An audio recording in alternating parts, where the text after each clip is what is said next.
They didn't take any approvals. They didn't take any permission from me. They put this lyrical version without my approval and they put it out there. Then they created an image of me and Sanjay Dutt, which was AI generated.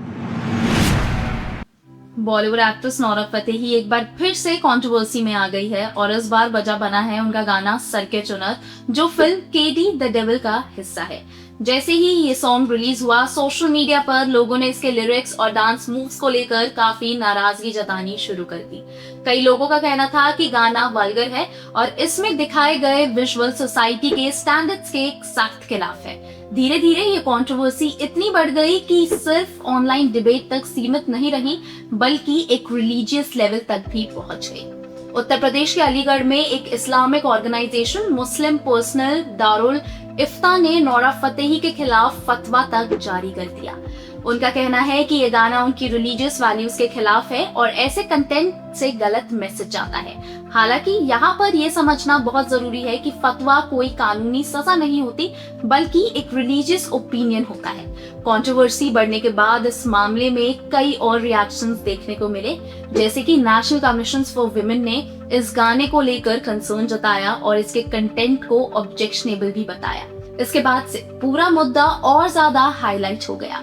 कुछ reports में ये भी कहा जाने लगा कि इस controversy का असर नोरा फतेही के करियर पर भी पड़ सकता है। अपनी सफाई में नोरा फतेही ने कहा कि उन्हें किसी की फीलिंग्स हर्ट करने का कोई भी इरादा नहीं था।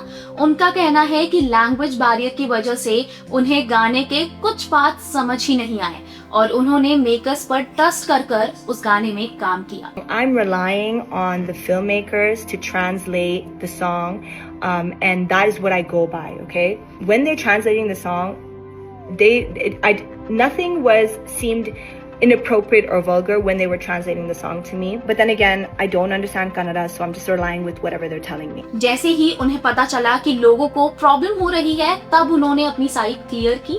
हालांकि ये पहली बार नहीं है जब नोरा फतेही ऐसी कंट्रोवर्सीज में फंसी है। इससे पहले भी कई बार नोरा को लेकर कई कंट्रोवर्सी सामने आई हैं। जैसे कई बार नोरा को उनके ड्रेसिंग सेंस की वजह से ट्रोलिंग का भारी सामना करना पड़ा था, जहां सोशल मीडिया यूजर्स ने उनके लुक्स को टू बोल्ड बताया। लेकिन नोरा ने हमेशा कॉन्फिडेंस के साथ इन सब चीजों को हैंडल किया और अपने स्टाइल को जस्टिफाई भी किया। इतना ही नहीं, उनकी पर्सनल लाइफ भी कंट्रोवर्सी से दूर नहीं रही है। नोरा का नाम टी सीरीज के हेड भूषण कुमार के साथ जोड़ा गया, जिसे लेकर काफी र्यूमर्स वायरल हुए।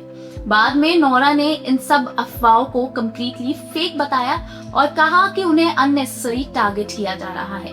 इसके अलावा एक वक्त पर उनका नाम मुंबई के एक एलिज ड्रग रैकेट केस में भी सामने आया था, जिसके बाद उन्होंने सामने आकर इन सब एलिगेशंस को झूठा बताया और अपनी इमेज डिफेंड की। हालांकि इन सब कंट्रोवर्सी के बावजूद नोरा फतेही ने अपनी पॉपुलैरिटी और फैन फॉलोइंग पर कभी भी असर नहीं पड़ने दिया।